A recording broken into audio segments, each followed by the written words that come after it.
मैं जनाब नवीद भट्ट वैसी साहब का बहुत मशहूर हाँ कि जिन्हों की काबश के नाल जनाब डिप्टी कमिश्नर नवीद अहमद साहब और AC रब नवाज चौधर साहब ने इन्हों की रिक्वेस्ट उत्ते अलीपुर चट्ठा के रेलवे स्टेशन वास्ते बहुत काम किया है। अज इन्होंने सफाई वास्ते अपना मुकम्मल अमला स्टाफ भेजा है तो जिन्ना भी कचरा है सारा इकट्ठा कर रहे हैं और सफाई का इंतजाम कर रहे हैं। उम्मीद है इंशाअल्लाह अनकरीब DC साहब तशरीफ लियाउणगे और अलीपुर चट्ठा रेलवे स्टेशन की ओपनिंग करके साडे हौसले नूं बुलंद करनगे।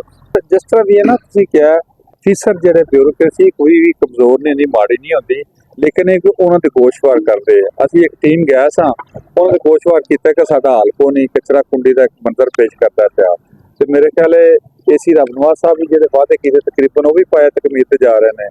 और उस तो बाद जनाब जो ऐसी कचरे वाला साडा दरीना ख्वाब सी ये पूरा जा रहा है। हाँ जी अलहमदुलिल्लाह, जिस तरह के तुसां कहा कि इन्होंने वादे किए सन पहले असिस्टेंट कमिश्नर साहब कलम खुद 3 दफा इतने विजिट किया ना, उन्होंने आके साढ़े वादे किए ने। असीं जनाब डिप्टी कमिश्नर नवीद अहमद साहब का भी बड़े शुक्रगुजार हाँ, उन्होंने मशहूर हाँ कि उन्होंने सानू टाइम दिता।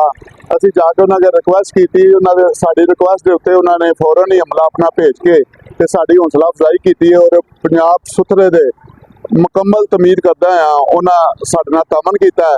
असीं इंदा भी उम्मीद रखने हैं कि हुकामे बाला साडे बहुत अच्छे ने। अलहमदुलिल्लाह आवाम दे नाल मिल जुल के अपने पाकिस्तान वास्ते दिन रात काम कर रहे हैं। जैसा कि असी खुद गए हाँ तो असी देखा कि डिप्टी कमिश्नर साहब अपने दफ्तर दे रात 11-12 बजे तक अपने अमले समेत काम कर रहे हैं। ये साडे वास्ते बड़ा ही खुशी का मौका सी कि वतने पाकिस्तान वास्ते दिन रात खिदमत कर रहे हैं। अल्लाह ताला इन्हां दा कबाल और बुलंद करे तो उन्होंने हमेशा कामयाबियां दे, असी उन्हां दा साथ देवांगे इंशाअल्लाह। जी अल्हम्दुलिल्लाह। उम्मीद भी करना इंदा भी जिहड़ा साडा अमल है ये जिहड़ा अच्छा अमल है शहर वास्ते भलाई वास्ते शहर वास्ते या इलाके की भलाई वास्ते असीं फिर भी गुजारिश करें तो उम्मीद यही करना है कि इंशाअल्लाह उहदे उपर अलहमदुलिल्लाह जिन्ने भी उन्होंने वादे किए ने फिलहाल उन्होंने पूरे किए ने।